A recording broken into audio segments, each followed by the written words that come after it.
de Champeau, pas très loin de Melun, petit village de 800 habitants. Plus beau village du monde, mais en cours de labellisation. Vincent Eblé, bonjour. Aujourd'hui, vous présentez votre liste pour les élections sénatoriales du 24 septembre 2023. Alors, pouvez-vous nous détailler cette liste ? Oui, c'est une liste de rassemblement à gauche. La gauche, les écologistes, les citoyens. Nous avons pensé nécessaire de ne pas commettre, la même erreur que lors des élections sénatoriales de 2017, où nous étions partis en ordre dispersé et où j'ai été le seul élu de gauche parmi les 6 sénateurs de Seine-et-Marne.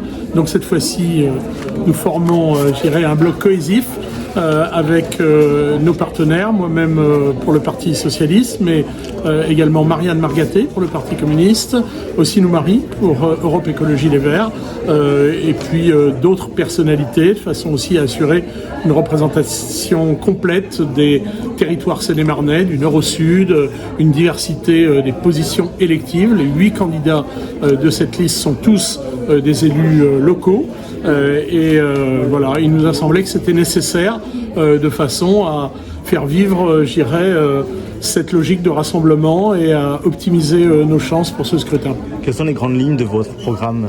Le programme, il renvoie forcément à l'identité des différentes formations politiques qui sont présentes sur la liste, contrairement à une campagne municipale où il faut évidemment, entre colistiers, se mettre d'accord sur ce que nous allons faire dans le cadre de l'élection municipale et de la conduite du mandat. Là, il s'agit d'une fonction éminente de parlementaire, mais qui est une fonction délibérative.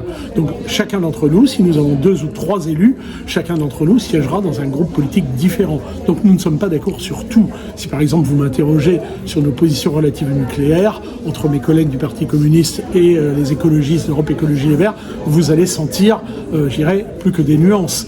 Mais en tout cas, il nous a semblé que nos valeurs, les valeurs de la gauche, les valeurs de progrès, les valeurs d'attention portées à nos concitoyens, et par exemple l'épisode récent de la lutte en commun contre la réforme des retraites justifiait que nous soyons candidats côte à côte. Donc, nous n'avons pas de programme caractérisé qui appartienne aux 8 candidats de la liste, mais nous sommes sur une logique de renforcer les groupes politiques, de l'opposition de gauche à la majorité sénatoriale, qui est composée à l'essentiel d'une droite classique, et à la majorité présidentielle, ou à la minorité présidentielle, qui est composée, d'élus de la Macronie. Vous espérez 2-3 élus ? Nous espérons d'atteindre 3 élus.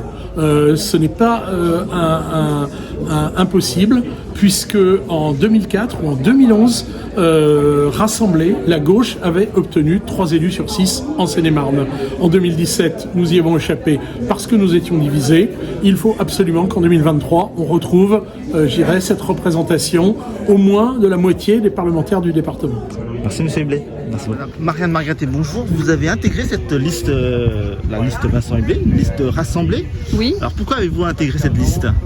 Parce que c'était important pour moi que le Parti communiste puisse être présent dans cette liste d'union qui regroupe donc le PS, candidat du PS avec Vincent Eblé, des écologistes et puis des non-encartés avec des valeurs de gauche. Donc on y avait toute notre place et c'est important d'avoir des sénateurs et sénatrices de gauche demain au Sénat pour porter nos propositions. Donc j'ai répondu, je suis très heureuse de faire partie de cette liste. Alors Vincent Eblé a dit que vous n'étiez pas d'accord sur tout, mais vous êtes d'accord sur l'essentiel. Voilà. En particulier sur votre opposition à la réforme des retraites. Exactement. Alors, quels sont vos points d'accord ?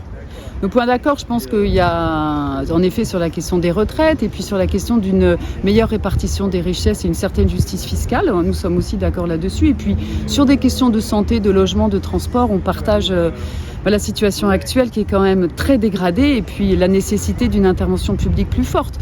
Donc après, en effet, on ne fait pas partie des mêmes appartenants, on n'a pas la même appartenance politique. En même temps, on partage des valeurs de gauche et je pense qu'il y en a besoin au Sénat demain. Alors comment vous allez mener campagne, vous de votre côté ?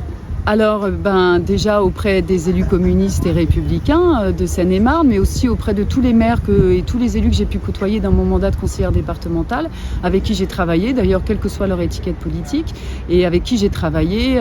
Je suis sur le terrain, je m'occupe de leur dossier, et je pense que demain, ils pourront compter sur une sénatrice en ma personne, s'ils m'élisent. Merci beaucoup. Excuse pour ce soir. Et Céline sont du centre-sud. Et enfin Hervé, Vincent, notre tête de liste, élu d'opposition dans leurs conseils municipaux. Des colistiers que j'ai appris à connaître en quelques jours sont motivés, ils sont dynamiques, ils sont enthousiastes.